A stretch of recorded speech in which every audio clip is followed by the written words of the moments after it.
Okay, so it's a fresh day. Things started getting a little bit too loud last night. The bocce ball tournament right behind my house here, bocce ball court that is, started getting a little packed. Everyone had a little party down there, and I had to start talking louder and louder and louder, and realized I started yelling on the microphone, so I had to pause for a little bit, and we're picking up the next morning. We got Anthony here with us doing the shooting, and Ray went back to the office today, so we are going to get through the rest of this section, and then we're going to keep going into all the other sections.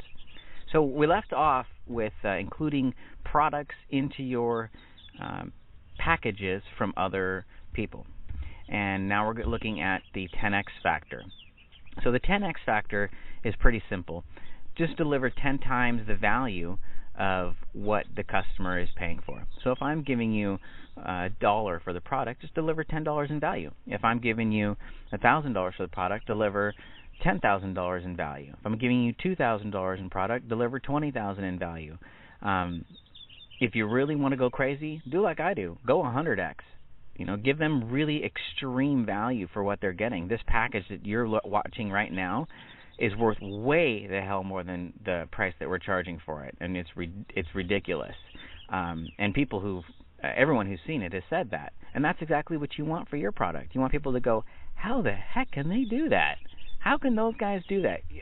Consider it like the Walmart factor. I was talking with somebody earlier, and they're like, hey, man, I went through Walmart yesterday. Everything was under $5. How can they do that? And then you just buy things because they're such great deals. So anyhow, just keep that in mind. Make sure that it's a fantastic deal for your customer. So let's look at the next item, which is remember the salsa maker. Now, the salsa maker. I used to watch a lot of television when I was younger. And there was a time period in my life when I wasn't making a lot of money that I watched a lot of television also. And I used to love the infomercials. I used to watch those infomercials like crazy. And I don't know why I was so fascinated with them. I just loved them. So there was this one infomercial that I'm watching one day, analyzing the sales process. This is before I got into marketing. I just loved looking at infomercials. So I'm sitting there going, wow, that's really cool. Because they were selling this thing, this microwave egg, I don't know what you would call it. It was like this microwave egg cart thingy that you crack the egg and you put. Oh, it's an omelet maker. That's what it was. Well, you put the eggs inside the microwave thing, and then you can chop them all up, put them into the microwave, put your ingredients in, and bam, you guys probably seen this. So half of you guys are probably going, yeah, I remember that awesome infomercial. Here's the thing. I liked the omelet maker. The microwave omelet maker. I thought, man, that is really freaking cool. But it wasn't. It was all right. It was neat, but it wasn't enough for me to spend the $19. I mean, would I really use it? Yeah, maybe not. Who knows? I knew that I was acting on passion and not on logic. So I'm getting ready not to buy, of course. And what do? They throw in the salsa maker, and then at that point, I'm sitting there thinking to myself, damn them. Really wanted a salsa maker. I mean, I really wanted a salsa maker. Who doesn't want one of those cool salsa makers? You just spin them around and it chops it all up for you. Yep, had to buy it because I wanted the salsa maker. So think about that. When you're advertising and when you're creating your packages, how can you make a salsa maker? What can you add in there that makes them go, damn, I gotta have that?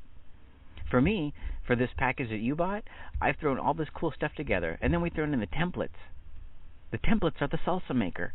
You want the templates. You'd be silly not to want the templates.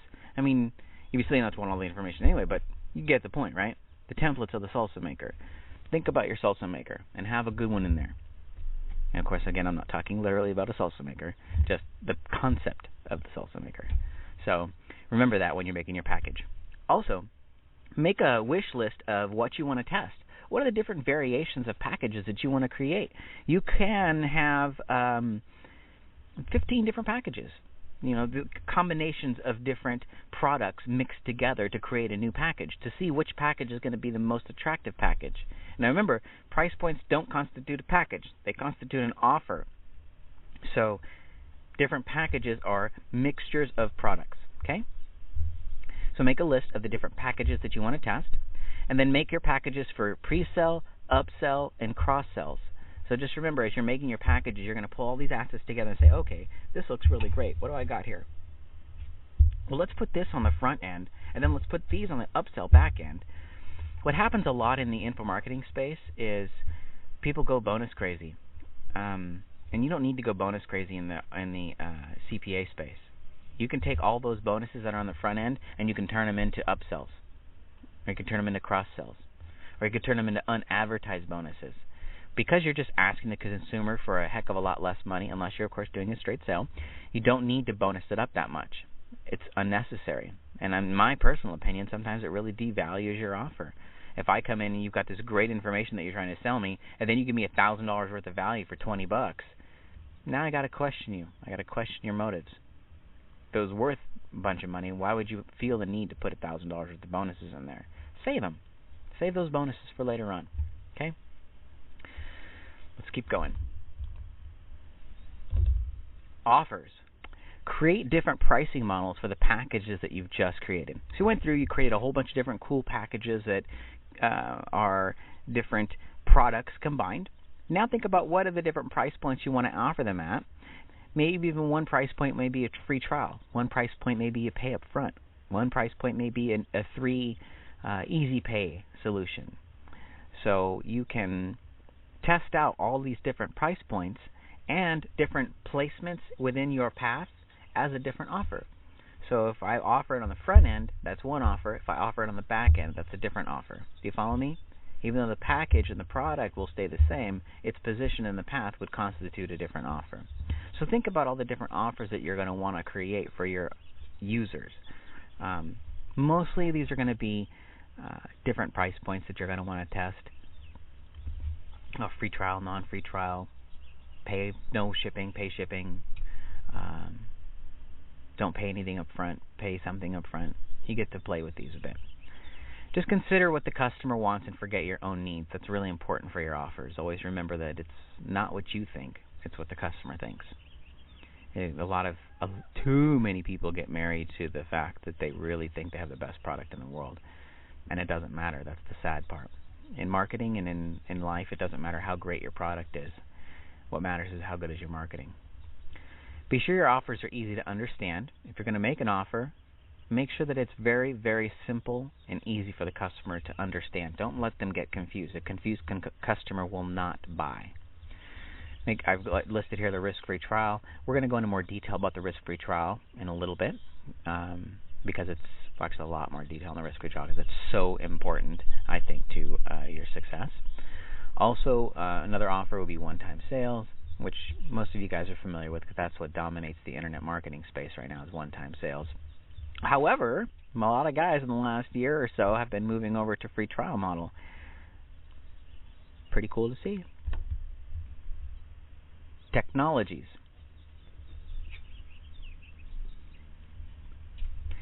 List all the technologies that you have on your asset list because you're going to want to know what you've got at your discretion. Who do you have for an email service provider or an ESP that's doing your autoresponders for you? What shopping cart are you using? What's your affiliate tracking system? What's your customer resource management? What's your upsell technologies?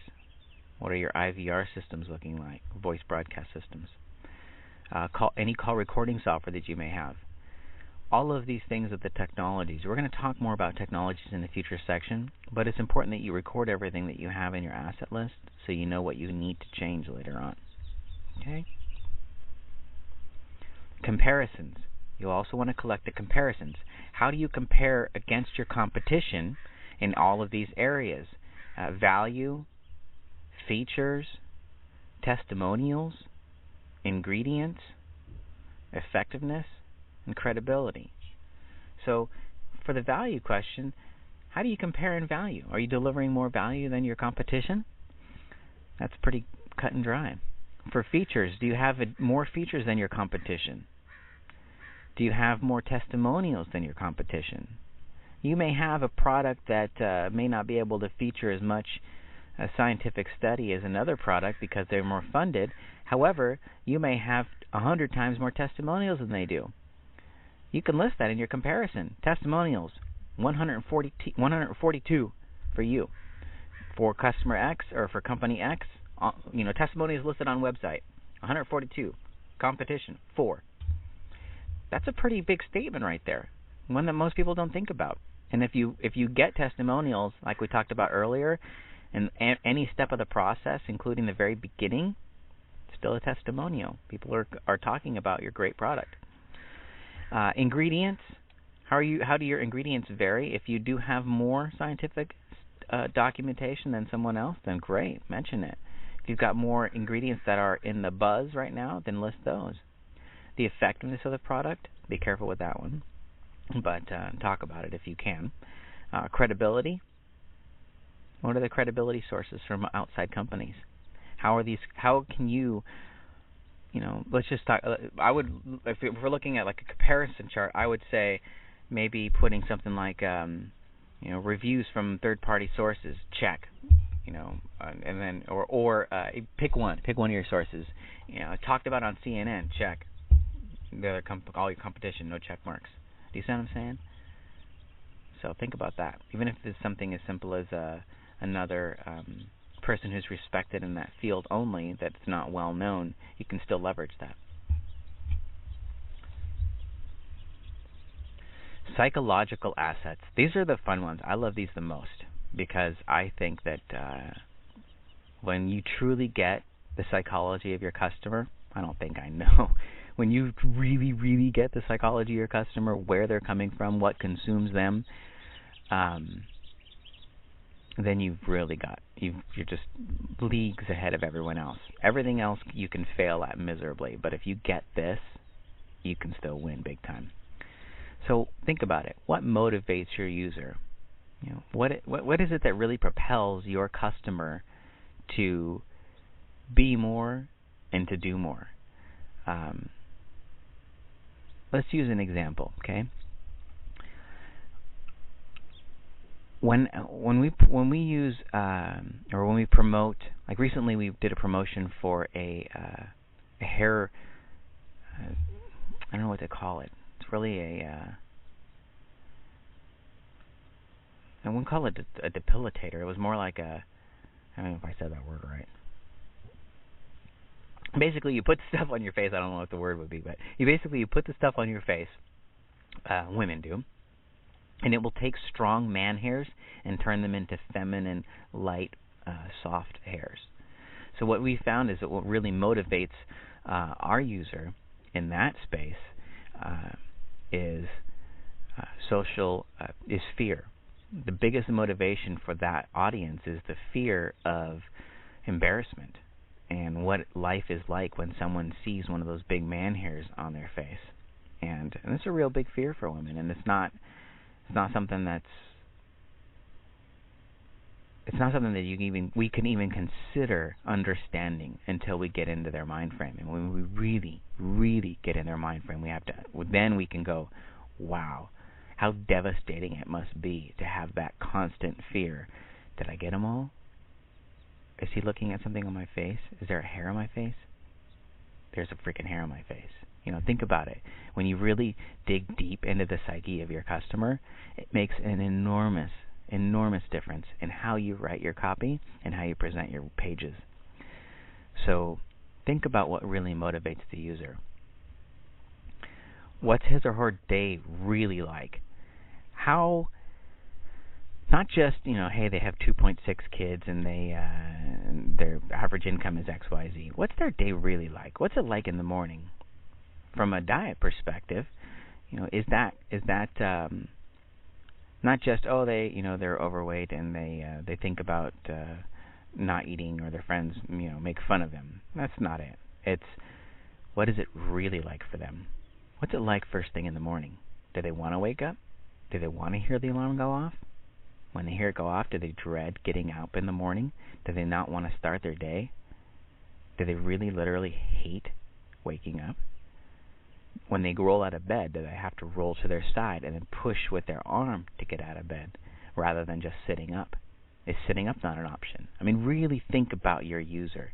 If it's for the business opportunity space and they're going to work every day, do they hate waking up in the morning and going to work?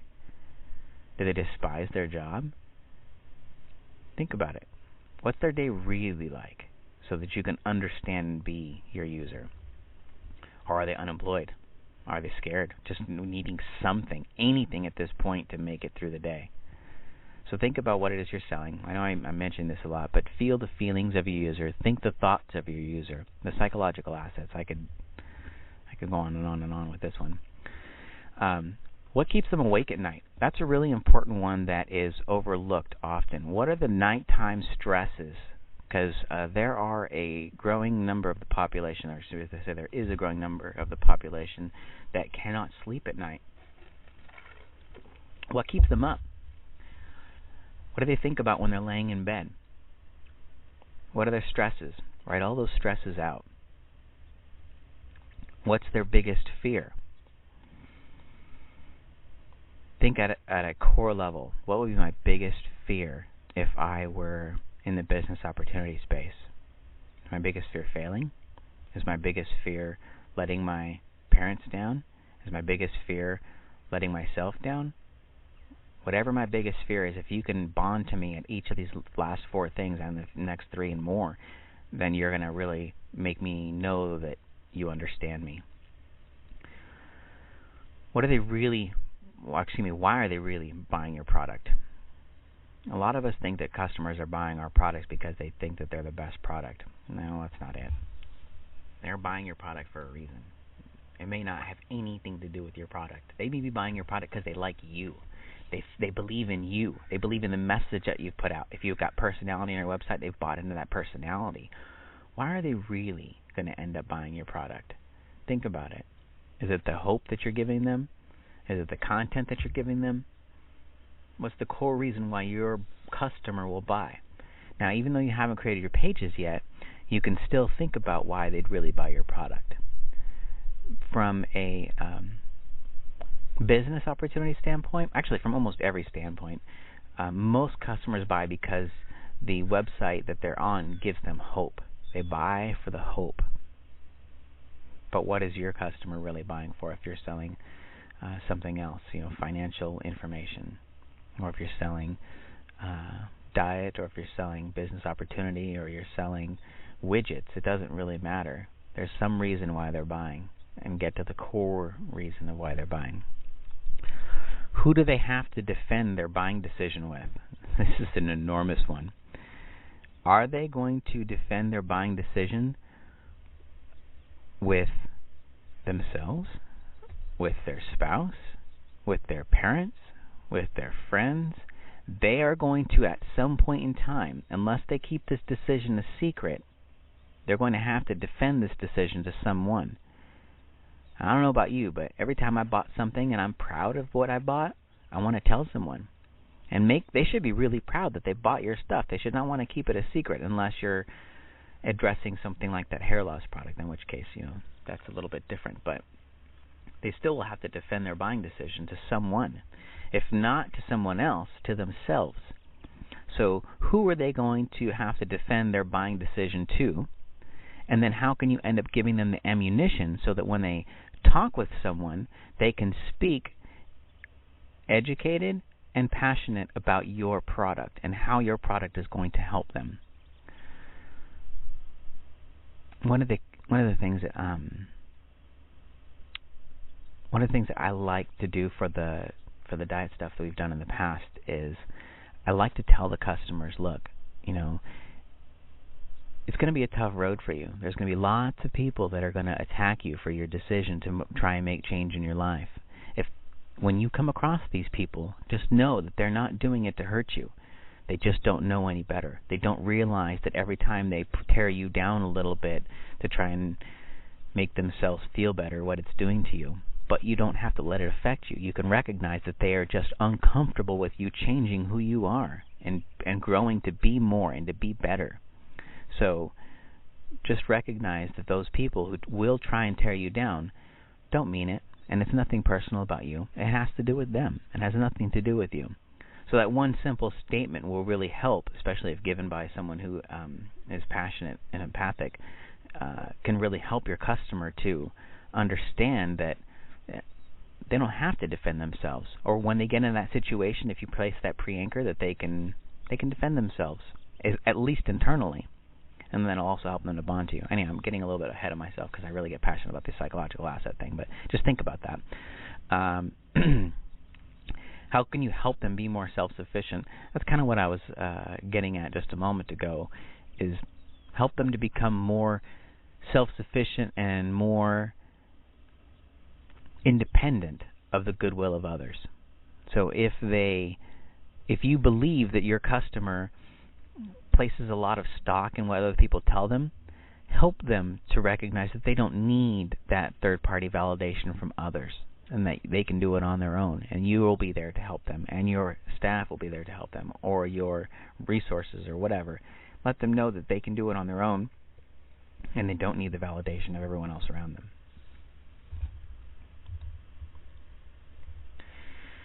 Manufacturing and wholesaling. This is different from the asset list. This is if you want to start a new product and you want to start thinking about how to implement right away while you're collecting your assets and everything else that you're doing, what you can do if you already have some sort of product in mind but you just need manufacturing and wholesaling. There'll be a list of manufacturers that you can contact in the Tools and Resources section.